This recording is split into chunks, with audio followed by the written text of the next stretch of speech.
It's the Red Light District. Girl, you alone, have me down in me feeling. Yo, it's your boy KAHBLIS, musical specialist, bigging up Red Light District. Alright, so the first thing after is where the name KAHBLIS come from. So KAHBLIS. A lot of persons call me KAHBLIS, some persons call me Kabi, like the actual comedian on TikTok sensation. Right. I had that name before him. Yeah. Some people just call me Bliss, but KAHBLIS really came about. I remember sometime back when I now started music, one of them producers wanted to name me some Prince nonsense, some strippiness. I'm like, nah, that can't fly, that ain't sounding good. And I just went to him, I said, God, give me a nice name. And I remember my brother gave me a haircut. And when he gave me the haircut and he sprayed it mentally, it's called the Bliss. Yeah. So I don't know, and my first name is Karen. Okay. So I just like, give me a name. And when I get up in the morning, KAHBLIS just came up. Just rolled out my tongue. And I just use it as having a definition of means giving it to you good musically. Okay. Because the Bliss now is, my brother would say, I give it good. Because you get a good haircut and a spray, like, nah, you get the Bliss. Yeah. So it means Karen giving it good musically. I feel that. That's a good explanation. Yeah. Most artists, they don't even know like how they come up with their names. Yeah. And I just figured I had to ask you that. The name song unique. Yeah. It sounds very unique. And that's what I wanted. Yeah. So how and when did you get started in music? So I think at a young age, because my brothers, they sang. And I used to hear them sing Boyz II Men all the time. I used to try to mimic them. And then eventually I was in church choir. I hated it in the sense that it's like they used to let me have to sing. I didn't want to sing, so I'm like, why I have to do this? And every Sunday I had to do it. So I used to be going to Maranatha Church and I was in the church choir. And then eventually going to Signal Hill, I joined the Signal Hill chorale. And then when I finished out of school, then I joined the Signal Hill Alumni Choir. And within doing that, that's when I developed certain understandings of music and singing. Okay. Yeah. So I spoke to a guy before, Daryl Gervais. Right. And he kind of started the same way. Yeah. Like the church came up in the church. Yeah. So at what age were you when you discovered that you could sing? I was young. I remember a certain memory of when I was singing. Them time Michael Jackson was the thing, and I remember I used to kind of sing it. And I remember a guy used to play drums. He's like, "Boy, you need to keep that voice, boy, because the voice was a little bit fine." So I talking about all like maybe between, let's say, either 8 or 10, somewhere those early ages there. It could be a little bit later, but somewhere around between like let's say 8 and 15, if that much. Okay. Yeah. You're almost following like Marshall steps. So came up in the church, singing in the church. Yeah. How you end up in soca music? So we're going with the soca thing now. So I remember in choir, I think it's kind of with the choir, because we used to do melodies, soca melodies in choir. I remember that one in particular. I hated when we had to sing it. That was David Rudder, Island in the Sun. That used to really get beat out. But I think it was choir and John Arnold's doing these melodies. It had a certain kind of rhythm with the vibe of it that I liked. And we used to do other African songs, but I think I liked it because this is our culture, this is our music, and that kind of thing. But soca is not the only thing that I like. But soca is what we know here. Right. Yeah. So what other genres are you into? So for me, I like weird music and things. Sometimes you might listen to a little country. I like mainly like I really grew up on R&B. So as I said, the Boyz II Men.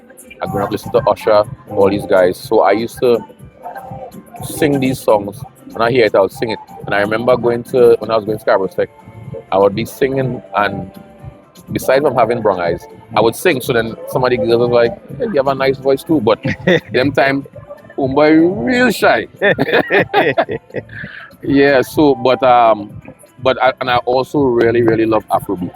And that is I think why for me, because soca and Afrobeat for me is kind of very close. Similar, yeah, real similar. So I love Afrobeat, but I also love my soca, but I love my R&B. So like for me, I kind of want to be able to express myself in whatever genre that the feeling I feel at the time. Yeah. I hear that. So what are your other influences, like musically, like other artists? So if it's on the Afrobeat scale, I love Wizkid.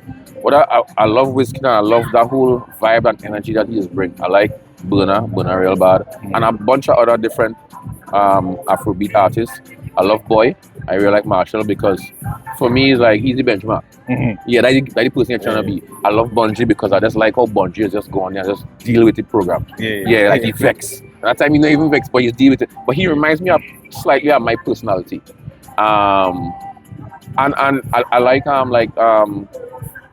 remember a long time listening to like person like Linkin Park. I like Jay-Z. I like all these different genre personalities that I think is within me, different personalities of me, of these different genres. Right. So when did you start actually singing soca music? I think that would be, so I remember in choir, I was in the choir, singing the alumni choir. And after a while I was like, I want to be in choir, but I want to do my own thing.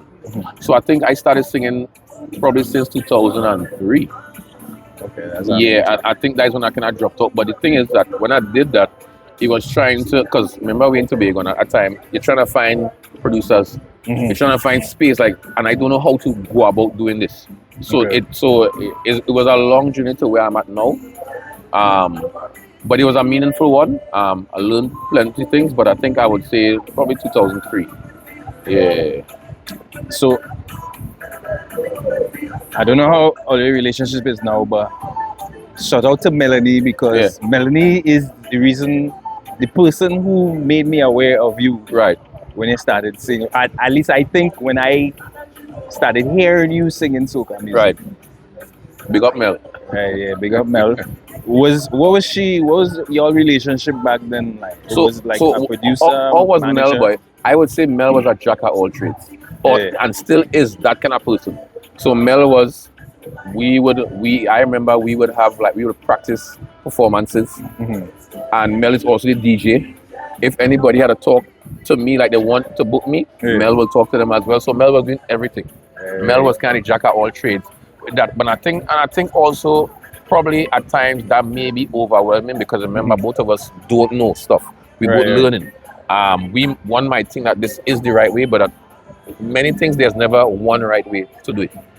Yeah, but me and Mel still good and everything, and I give thanks to Mel for a lot of these things that we went through to help develop me now while learn now. And because I remember a time when we went to Trinidad, and that's the first time I met Kit, who did Hello with Kess and that kind of stuff. Right. So before he did those songs, that's why I knew Kit, and all of us went down and did stuff by Kit. Them times Kit didn't have no hit yet. He just, but I used to go by Kit right through and that kind of stuff. So yeah. So and all those were on the journey of me being KAHBLIS. Mel was there. Big up Mel. Now we know being from Tobago feels sometimes like a disadvantage.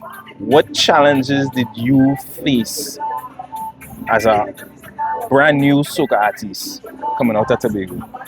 So to one, it is a disadvantage. We have it 10 times harder, and it's not just music. I think in everything, athletes, everything that there is. I think Tobagonians have it a little bit harder because we are looked upon as like the little brother or the little sister that ain't really that good yet, until we have to prove the point. So I remember a time I was telling a partner, he went training, I saying, yo, you ain't come down here to fail, you know.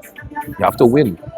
And some of the challenges I would have faced, and I know a lot of artists face in music, is that a lot of the stuff we just don't know. And it's not just about the recording, because also some of the producers at the time, I'm not sure about now, but a long time, a lot of the producers, they weren't creative. So we would have a what we will call, quote unquote, a song that everybody didn't want or didn't like. So like you would know like that song from Tobago. That and like we hear what consistent sound. And or you would know a song that come from Trinidad versus that song come from Tobago. That was one. And then two, the business part of music. I think a lot of the persons in Tobago, I'm not sure about now, but I know back then didn't know about that. Even myself didn't learn a lot of stuff until, for me personally, until I met full blown, like Corey and Kevin, my brothers, and they taught me a lot of stuff as I come along in the game. And I've been, and those are the guys who write Epic, all them big songs for Marshall, right? Those are the guys that did that. Them write Fall and all them big songs for them guys. And I learned a lot of stuff from them, and I learned that in the music thing, singing, your producing is one thing, but you have to understand the business side. Right. Yeah, because there are a lot of artists that sing songs and they don't own their song. Right. And part of the reason why I wanted to do this type of show was to showcase the people that not getting seen as much as the bigger artists. Right. So that was a reason for me. I don't see already. I see this thing moving there, like, where's that boy? I get ready to jump over the banister.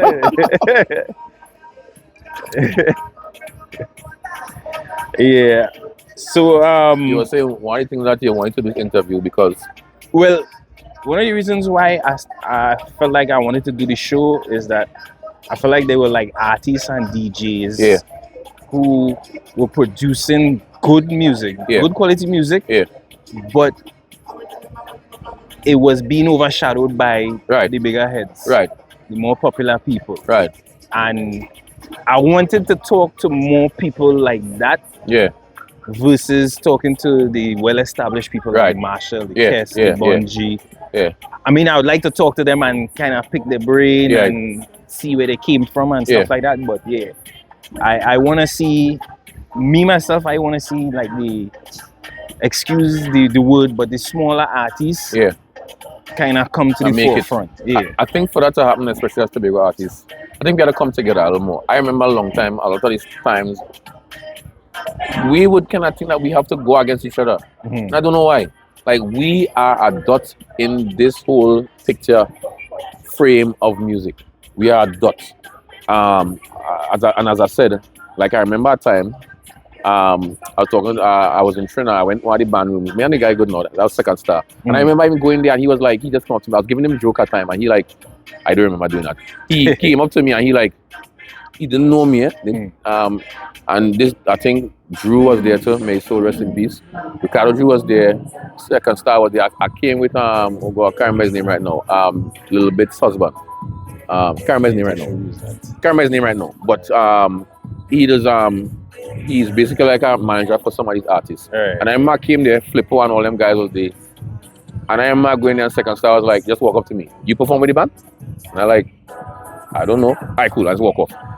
And I am like, but he was doing that innocently, and I told him some years after, and he couldn't remember that. But the reason why I said that is that, to me, a lot of the times, it seems like if music is a competition to a lot of persons.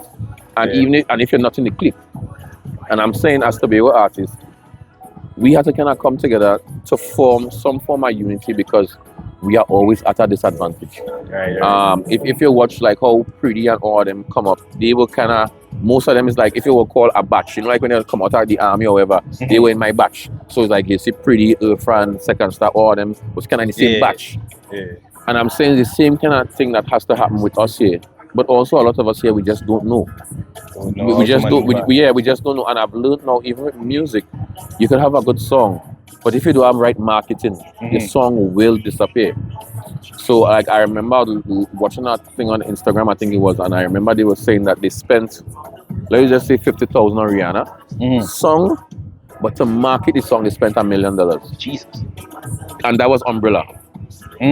So everywhere you go, you have to see Umbrella.